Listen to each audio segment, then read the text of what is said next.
हरिओम गुरु प्रेमियों, आज का दृष्टांत है मोक्ष की प्राप्ति। एक साधु 30 वर्ष से किसी आश्रम में रहता था। अब वो काफी वृद्ध हो चला था और मृत्यु को वो निकट महसूस कर रहा था, लेकिन संतुष्ट था कि 30 साल से उसने प्रभु का सिमरन किया है और बहुत सारा पुण्य जमा है, इसलिए उसे मोक्ष मिलना तो तय ही है। एक रात उसके सपने में एक स्त्री आई। स्त्री ने साधु से कहा, अपने एक दिन के पुण्य मुझे दे दो और मेरे एक दिन के पाप तुम वरण कर लो।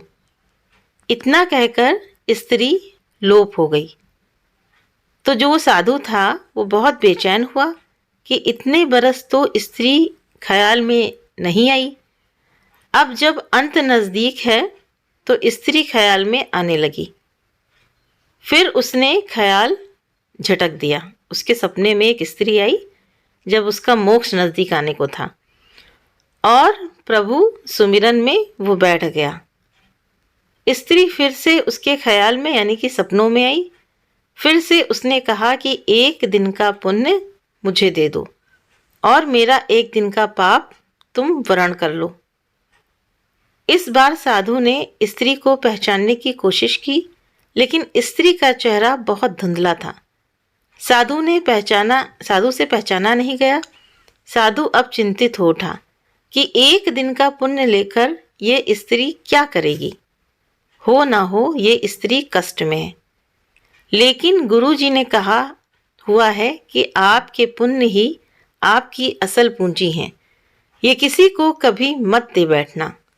और इतनी मुश्किल से पुण्यों की कमाई होती है, ये भी दे बैठे तो मोक्ष तो गया। हो ना हो ये मुझे मोक्ष से हटाने की कोई साजिश है, ऐसा वो साधु सोच रहा है जब स्त्री उसके ख्याल में आई। साधु ने अपने गुरु के आगे अपनी चिंता जाहिर की तो गुरु ने साधु को डांटा। बोले, मेरी शिक्षा का कोई असर नहीं है तुझ पर। पुण्य किसी को नहीं देने होते हैं, यही आपकी असली कमाई है। साधु ने गुरु जी को सत्य वचन कहा और फिर से प्रभु सुमिरन में बैठ गया।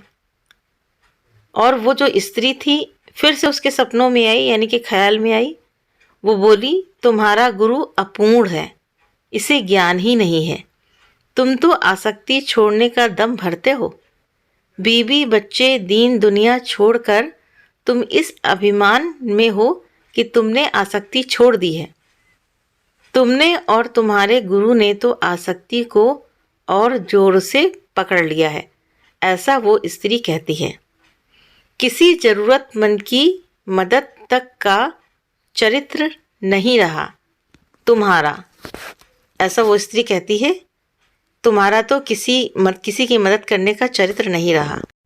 अब जो वो साधु था वो बहुत ज़्यादा परेशान हो गया।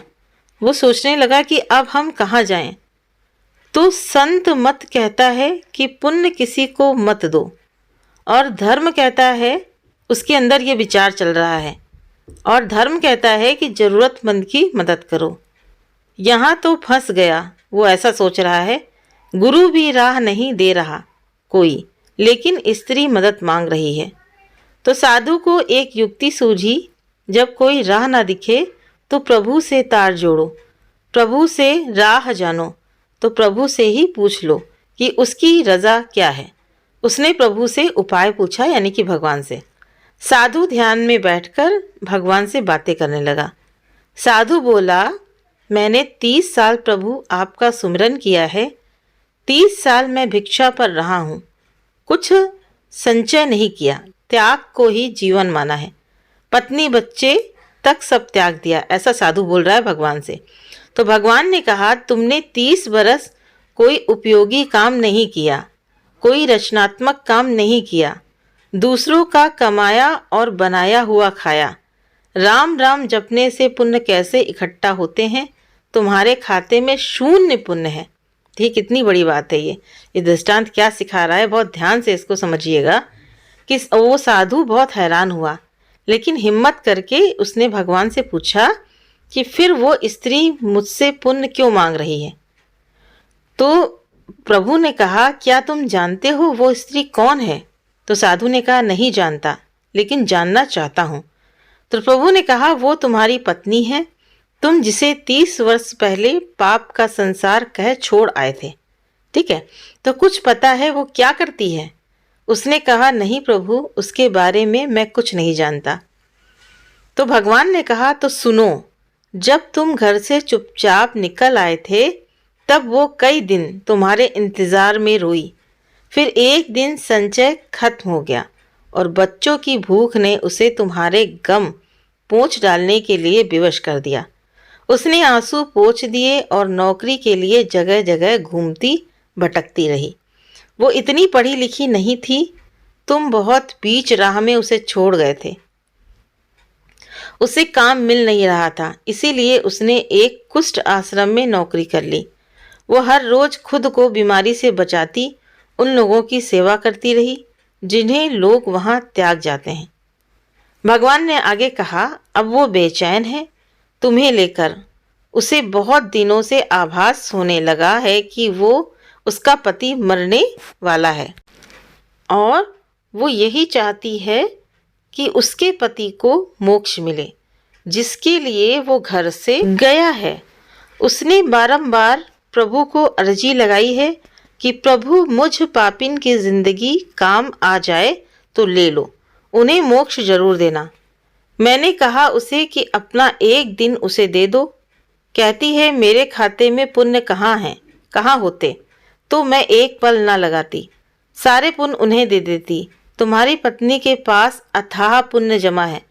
पुण्य सुमिरन से नहीं आता, पुण्य तो अपनी जिम्मेदारियों को अच्छे से निभाने से और समाज की सेवा करने से जमा होता है, ना कि एक स्थान पर बैठकर केवल सिमरन करने से।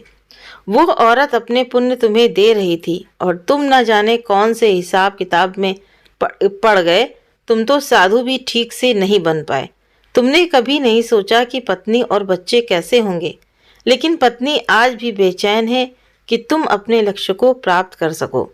साधु के बदन पर पसीने की बूंदें बहने लगी, सांस तेज होने लगी। उसने ऊंची आवाज में चीख लगाई, यशोदा।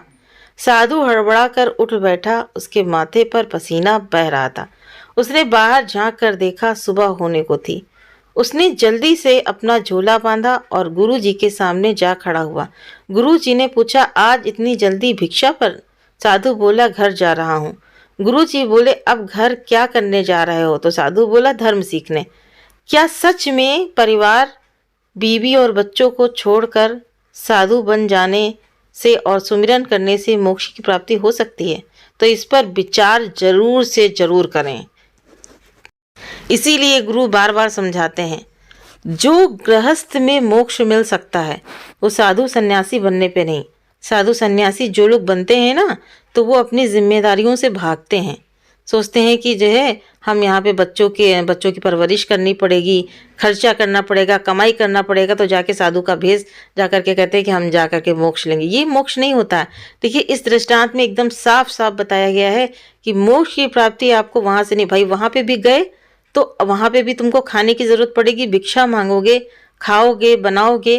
तो इससे गृहस्थ सबसे अच्छा है। इसीलिए मतलब भगवत गीता में बताया गया कि गृहस्थ जो है ना, गृहस्थी बनो। तुम सबसे बड़े, कहते हैं गुरु ने तुम्हें ज्ञान दिया है, इसीलिए वो गृहस्थ का ज्ञान दिया है हम लोगों का, कि गृहस्थ में रह करके मोक्ष की प्राप्ति कैसे हो सकती है। अब जो जिम्मेदारियां हमको मिली हैं परिवार में, तुम्हारे बच्चे, तुम्हारा पति, सास ससुर, माँ बाप, भाई बहन, ये सब हमारे कर्म के हिसाब से हमारे कर्म प्राणी मिले हैं। तो इनसे हमें भागना नहीं है, हमें अपनी जिम्मेदारी पूरी पूरी निभाना है। तो गुरु यही समझाते हैं ना कि तुम जिम्मेदारियों से भागते हो। तुम क्यों भागे? जो लोग कहते हैं ना कि हम संन्यास लेने जा रहे हैं, तो वो क्या, वो दम्भी हैं। वो दम्भ करते हैं कि उनको अपनी जिम्मेदारियों से भाग रहे हैं। वहाँ पे जाकर के क्या नाम जप करने से भगवान मिल जाएगा? कतई नहीं मिलेगा। क्योंकि वहाँ पे भी जाकर के तुमको जो है सोचना पड़ेगा ना कि सुबह क्या बनाए, शाम को क्या बनाए। तो भिक्षा मांगोगे तो खाओगे ना। तो यही दृष्टांत बहुत ज्ञान वाला है, ज्ञानवर्धक है और सिखाता है कि गृहस्थ में ही असली मोक्ष है। इसीलिए संतों, अपने घर की जिम्मेदारी पूरी करो। घर में रह करके गुरु ने बहुत सरल विधि बताई है कि किस तरह से गृहस्थ में रह करके हम भगवान को पा सकते हैं। तो गुरु कहते हैं ना कि तुम जीते जीते मुक्त हो। तुम अपनी सेवा कर रहे हो, अपनी सेवा सबके लिए कर रहे हो ना, अपनी तरफ से जो जो आया है तुम्हारी किस्मत में, जो जो मिला है तो उसके तुम जो कर रहे हो ना, अपनी जिम्मेदारी निभा रहे हो, भाग तो रह नहीं हो और सत्संग भी जा रहे हो, भगवान का नाम भी ले रहे हो। तो यही कहते हैं कि असली मोक्ष गृहस्थ में ही है। इस पर थोड़ा सा विचार करिए और इस दृष्टांत को बार बार पढ़िए। हरिओम तत्सत।